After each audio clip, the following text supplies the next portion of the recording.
नमस्कार साथियों, मैं पंडित दिनेश कुमार दुबे शास्त्रीय अनुभूत चैनल के माध्यम से। साथियों, आज हम आप लोगों को एक भक्त की कहानी सुनाएंगे जिसे हमने रामचरितमानस से लिया है। रामचरितमानस में सबरी नाम की एक कन्या और उसने अपना सारा जीवन भगवान की भक्ति में लगा दिया। सबरी का जन्म भील परिवार में हुआ था, लेकिन वह साक्षात भगवत भक्ति की प्रतिमा थी। उसके अंदर ध्यान, दया, वैराग्य, अहिंसा, सब सारे दैवी प्रवृत्तियों के जितने भी गुण होते हैं सब उसके अंदर कूट कूट के भरे थे। लेकिन चूंकि उसके पिता कोल भील समुदाय से थे, उन्होंने अपनी उस कन्या का विवाह एक क्रूर प्रकृति के आदमी के साथ, जो पशु वृत्ति का आदमी था, ऐसे व्यक्ति के साथ करना निश्चित किया। तमाम पशु मंगाए गए काटने के लिए, और उसने देखा कि हमारे विवाह एक ऐसे व्यक्ति से हो रहा है जो एकदम पशुवत व्यवहार जिसका है, क्रूर व्यक्ति है, और उस ब्याह में तमाम प्रकार के पशुओं की निरीह हत्या होगी। उसने समाज से अपने पिता के अपयश को, अपने पिता के कलंक के डर से, मतलब कलंक को नहीं मानते हुए भी इसका परवाह नहीं किया उसने कि हमारे पिता को कलंक लगेगा, लोग क्या कहेंगे। रात को अपने पिता का घर छोड़कर जंगल में भाग गई। और वहाँ जाकर एक ऋषि आश्रम था, उसी के पास वो रुक कर वहीं रहने लगी।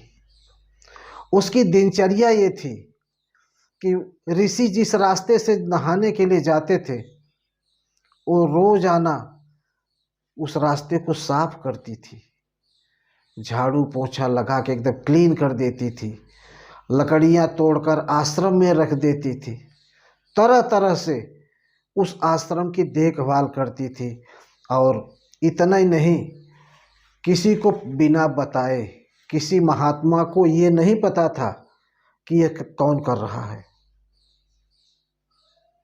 तो उस आश्रम में बहुत सारे महात्मा थे, बहुत सारे ऋषि थे, और वो मतंग ऋषि का आश्रम था। लोगों ने जाकर मतंग ऋषि से कहा कि प्रभु, सुबह सुबह कोई रास्ते को साफ करता है, आश्रम को साफ करता है, आश्रम में लकड़ियाँ तोड़ कर ला के रख देता है। तो मतंग ऋषि ध्यान में जाके देखा तो एक कन्या है जो कि सारे आश्रम की साफ सफाई करती है, देखभाल करती है। बोले ठीक है, तुम लोग आज जो है देखो, जब वो आए और वो कुछ करे साफ कर तो उसी समय उसको पकड़ो। ऐसा मतंग ऋषि का आदेश हुआ। सभी संत लोग जो है पहरेदारी पर लग गए, और जब पहरेदारी पर लग गए तो सबरी आई और आश्रम में झाड़ू लगाने लगी। ऋषियों ने पकड़ लिया। बोले तुम कई दिनों से चुपके चुपके आके और झाड़ी लगा के चली जाती हो, आखिर क्या बात है? चलो हमारे गुरु महाराज के पास। सब लोग ऋषि मतंग के पास लेके गए। मतंग ऋषि ने बड़े ध्यान से उससे, प्यार से उसको पूछा, उसे घर जाने के लिए कहा। उसने सीधे इनकार कर दिया कि मैं घर नहीं जाऊंगी, मैं इसी आश्रम में रहूंगी, और मुझे कुछ मिले या न मिले मैं आश्रम की सेवा करती रहूंगी। उसके निष्काम भाव को देखकर मतंग ऋषि बहुत प्रसन्न हुए। बोले ठीक है बेटी, तुम रहो इस आश्रम में, और तुम्हारे रहते रहते भगवान का पदार्पण इस आश्रम में होगा। तुम इस आश्रम को छोड़कर कहीं जाना नहीं, भगवान राम आएंगे, जरूर आएंगे। अब अबोध बालिका के मस्तिष्क पर इस बात फिक्स हो गई कि भगवान आएंगे, भगवान का दर्शन होगा, भगवान का दीदार होगा। बस नित्य प्रति फूल लाती जंगल से तोड़कर और पूरे रास्ते में बिछा देती थी कि हमारे राम आएंगे। उसका नित्य प्रति का यही काम था, पूरे रास्ते में फूल बिछा देना कि हमारे भगवान राम आएंगे, पूरे रास्ते को साफ करना। लेकिन वहाँ एक चीज़ और थी, चूँकि सबरी जो है भीलनी जात की थी। कुछ साधु संत लोग जो थे उससे ईर्ष्या करते थे कि ये कोल भील की जात की है, ये हमारे सामने कैसे कुछ भी नहीं है, हमारे यहाँ कैसे। वो जिस तालाब में स्नान करने जाते थे,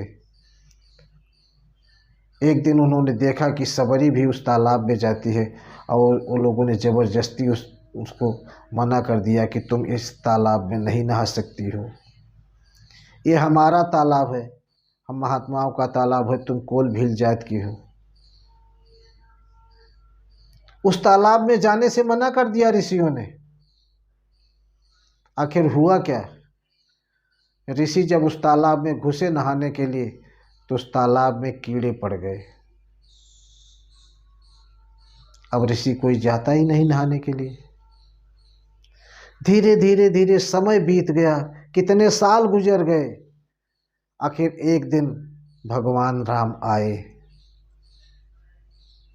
भगवान राम आए और सबरी के यहाँ आए। सबरी देखकर भाव विभोर हो गई और सबरी जंगल से तोड़ के लाई, अपने बेर भगवान को खिलाए और चख के खिलाए, जूठे बेर खिलाए, कहीं ऐसा न हो भगवान को खट्टा बेर मिल जाए। इसलिए वो चख लेती थी कि बैर मीठा है कि नहीं। जो मीठा मीठा बैर था वही खिलाया उसने। अब भगवान खा के प्रसन्न हो गए। उन्होंने उसको नवधा भक्ति का आशीर्वाद दिया और नवधा भक्ति के बारे में बताया। साथियों, ऋषि महात्माओं को जब पता चला कि भगवान सबरी के यहाँ आए हैं, तो वही ऋषि जो सबरी से जलते थे वो आए और भगवान के चरणों में गिर गए और भगवान से निवेदन किया कि प्रभु, ये तालाब के पानी में कीड़े पड़ गए हैं, इसका कोई उपाय बताइए। भगवान राम ने कहा कि आप लोग ऐसा कीजिए कि सबरी का चरण धोकर और उस तालाब में डाल दीजिए। बात अटपटी लगी, लेकिन अब करें क्या, भगवान का आदेश था। ऋषियों ने सबरी के चरण धोए और वो जल ले जाकर जैसे ही तालाब में डाले, तालाब एकदम निर्मल हो गया। तब उनके समझ में आ गया कि सबरी कोई भिलनी नहीं, सबरी तो बहुत बड़ी पुण्यात्मा है। तो साथियों, आज हम आपको उसी पुण्यात्मा के बारे में आपको बताए। आपको कैसा लगा आप लोग ज़रूर बताइए। धन्यवाद। जय श्री राम।